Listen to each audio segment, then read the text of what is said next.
Okay, so here's where we got our Shannon entropy idea from, this Stack Exchange post. And I just want to look, this was a post that studied Shannon entropy for the riffle shuffle.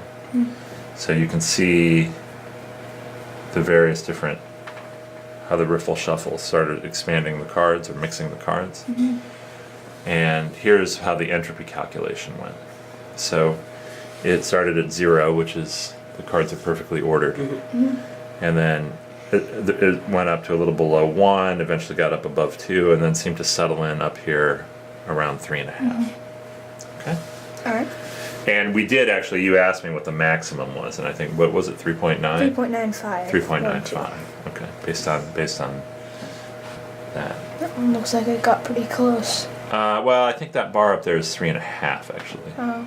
So it did get close. You're right, but not perfect. Is this in camera? Can we see these numbers? Okay. So for our first mixing them up in the can, we got a Shannon entropy of 2.86. So what does that tell you about the 10 seconds of mixing in a can? So it's sort of mixed up.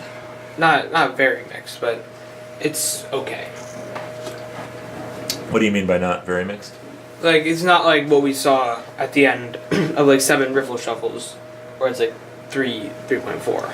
Okay. And pretty good, but yeah, the surprising thing to me is that it is actually like it's mixed.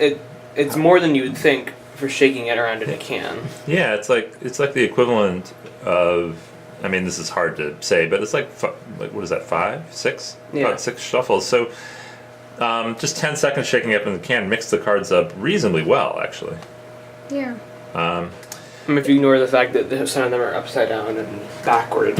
Yeah, you wouldn't want to deal with it. You wouldn't want to deal with the cards because some of them were face up because it did even flip them upside down. Control C. So after 2 shuffles, we went to 3.23. So what's that saying? Or to, so that's 20 seconds total in the can. That's a decent entropy. It's pretty random. Okay, we're getting to pretty random. After 3, 3.4. It's very random now. So if you made the cards all facing the right way, would you be comfortable dealing out of that? Yeah.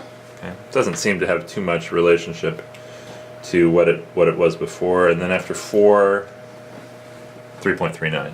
So it's Basically it unchanged. Stays the same. Yeah, basically unchanged. And the funny thing is that's that's roughly what was happening in the other post, right? You got up around 3.5 and it just kind of bounced around. Then I had you take the cards and just do riffle shuffling for 2 or 3 minutes. So just like we did yesterday to get an interesting little randomized control. And the funny thing is it fell down to 3.2, 3.18. But that's all right. So I mean, I think that says if after 2 or 3 minutes of doing riffle shuffles we're at 3.18, I mean, I think that's pretty random. Yeah. Yeah. So overall, what do you guys think? How this went with pickup 52 and shaking in a can? It was actually pretty interesting. Well, which one was better? I mean, neither of these are realistic shuffles, but it was Why fun not? anyway. Well, I think at 3, the vast majority, maybe there was 3 or 4 cards that weren't upside down or backward or both. So it's not a realistic shuffle that you could easily deal out of. Okay. Would you recommend that Las Vegas use old cans of popcorn to shuffle their cards? No. No. No. Okay. And what do you think about pickup 52? It's actually pretty interesting, but not. And again, the cards are usually sometimes upside down. It looks kind of weird. Okay. Are these the results you would have expected, or did it get random faster, or random slower, or? Well, it seems to be better than the riffle shuffle. Well, for me, yeah, I thought this got random a lot faster than I would have thought, because I didn't think they would move around that much inside the can, but I guess they did. Okay. All right. Cool. Hey, high five, guys. Great work. This is a fun project.